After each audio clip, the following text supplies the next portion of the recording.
आप सभी लोगों को गणतंत्र दिवस की बहुत बहुत शुभकामनाएं। तो आज हम समझते हैं 15 अगस्त और 26 जनवरी, दैट इज़ स्वतंत्रता दिवस, जो कि है हमारा 15 अगस्त को मनाया जाता है, और गणतंत्र दिवस जो कि हम 26 जनवरी को मनाते हैं, उनमें डिफरेंस क्या है। तो बेसिक डिफरेंस ये होता है कि 15 अगस्त के दिन हमारा देश हुआ था आज़ाद, हम हुए थे अंग्रेजों की गुलामी से आज़ाद, और हम संप्रभु राज्य बने थे। वहीं 26 जनवरी को जो है हमने हमारा मतलब संविधान लागू हुआ था, तो हम इस दिन मनाते हैं गणतंत्र दिवस। अब गणतंत्र का मतलब यहाँ पर होता है गण का तंत्र, यानी कि we the people of India, जैसा कि हमारे संविधान की प्रेम्बल में लिखा था कि we with the people of India, हम भारत के लोग। तो हम भारत के लोग जो है वो भी उसकी जो आत्मा है स्वतंत्रता में निहित है। दोनों में बेसिक डिफरेंस ये है कि 15 अगस्त के दिन झंडा जो है फहराया जाता, झंडा जो है फ्लैग होस्टिंग किया जाता है, उसको जो है नीचे से पहले से ही खंभे से बांध दिया जाता है, और उसको नीचे से ऊपर प्रधानमंत्री लेके जाते हैं। और ये इसका प्रतीक है कि अब जो है हमारा देश ब्रिटिश की गुलामी की दास्ता से जो है वो आज़ाद है, और अब हमने पहली बार झंडा फहराया है। तो ये प्रतीक है हमारे देश की शौर्य का कि अब हम गुलाम नहीं रहे। वहीं पर 26 जनवरी पे होता है झंडा फहराया जाता है।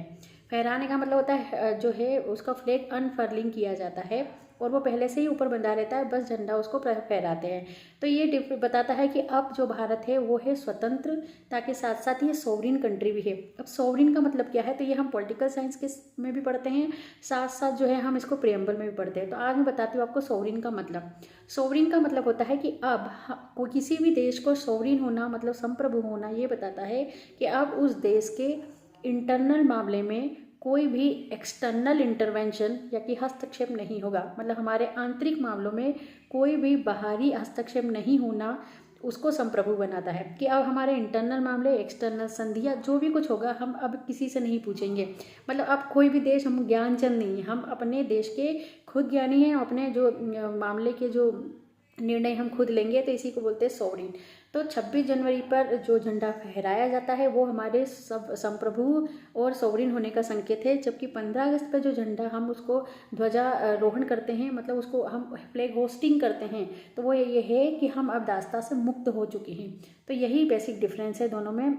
और अधिक जानकारी के लिए आप मेरे चैनल को फॉलो करें, शेयर करें, लाइक करें, सब्सक्राइब करें। और नेक्स्ट वीडियो आपको किस टॉपिक पे चाहिए, please do below the comment so that I can make the more video on that. Thank you so much.